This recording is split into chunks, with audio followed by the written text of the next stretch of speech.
The saddest week in alternative music history is upon us. We're about to go 7 out of 7 days, dude. Jokes on this video is definitely going to be on the minimal side. You know the saying, death comes in threes.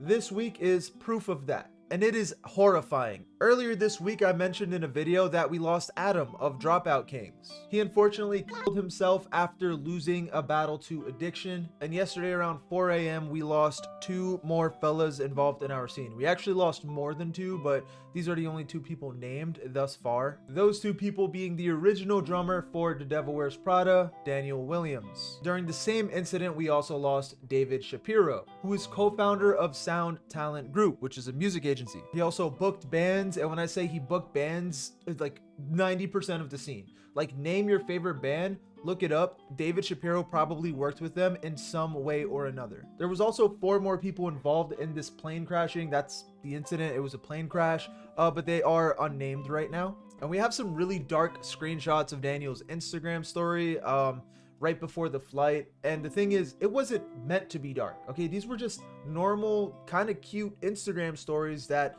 with this context, it's scary, it's dark, it's actually gut-wrenching. So what is this context? There was a plane crash, but it wasn't like an Airbus. It was a small plane with David, Daniel, and 4 other passengers that unfortunately crashed into San Diego coming out of Jersey. And they did stop by Kansas for some fuel, but it's super sad because they were literally at the end point of their trip.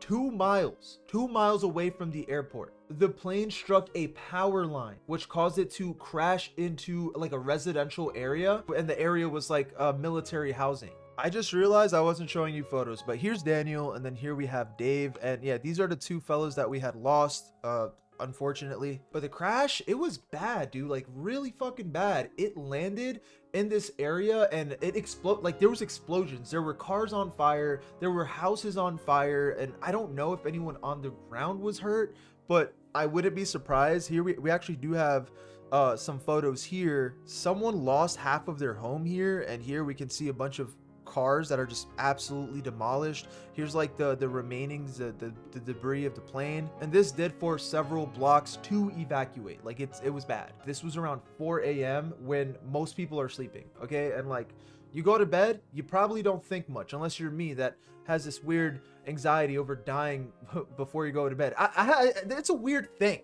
Sometimes before bed, I'm falling asleep, and I've stopped myself from falling asleep because I'm afraid I'm gonna die. Other than that kind of circumstance that I don't know if you go through, I don't know if it's just a me thing, but you go to bed and for the most part, you're like, yeah, I'm safe. You don't expect something like this to happen. Like, if this was a bedroom here, this is curtains. It's curtains. The odds of a plane crashing into your bedroom, you probably have a better shot at the lottery. This is crazy. Now, taking a look at the Instagram stories, like, bro, check this shit out, man. Flying back with @DaveVelocity. Here we have a photo of the plane right before they take off. He then quotes a movie, hey, you look at me, I'm the co-pilot now. And then here's a picture of him at the cockpit saying, here we go. And again, this is just like wholesome shit. It's just a dude sharing his adventure, like, yeah, we're going on a plane, and then it crashes. And this is so fucking sad. It's really weird because he's posting these stories and he obviously has no idea what's about to happen. I don't know if you guys experienced this, but I've had like passings in my personal life, like most people do. And when they pass and they have a story on one of their social media after they pass, it's like a weird, unsettling feeling. It's just like a weird feeling in your belly, like, holy shit. This guy was literally posting on his Instagram less than 24 hours ago, and he's gone now. The Devil Wears Prada, they did post something on their social media. No words, we owe you everything, we love you forever, and then share photos of both of them. They share photos of both Dave and Daniel. And then the comment section is just pouring with love from a lot of notable figures in the community, like Warped Tour, Anthony Sizik, Alt Press, State of the Scene Podcast, August Burns Red. Now, death is weird because it's obviously an extremely sad event. No one wants to lose anyone, and any sane person wouldn't even want their enemy to die. But at the same time, there's something kind of beautiful about a community of people just gathering together and just like sharing love and sharing memories and just like giving people that need it love at that moment. Any drama, any beef, any negativity is put to the side just to show each other love, and That part, I think it's beautiful. It's a really nice thing. And I said it before, there's always two events that fix damaged relationships, and that is deaths and weddings. If you have two siblings that don't like each other, let's say they're one of those siblings that like, oh, we haven't spoke to each other in years. If they link up at a funeral or a wedding,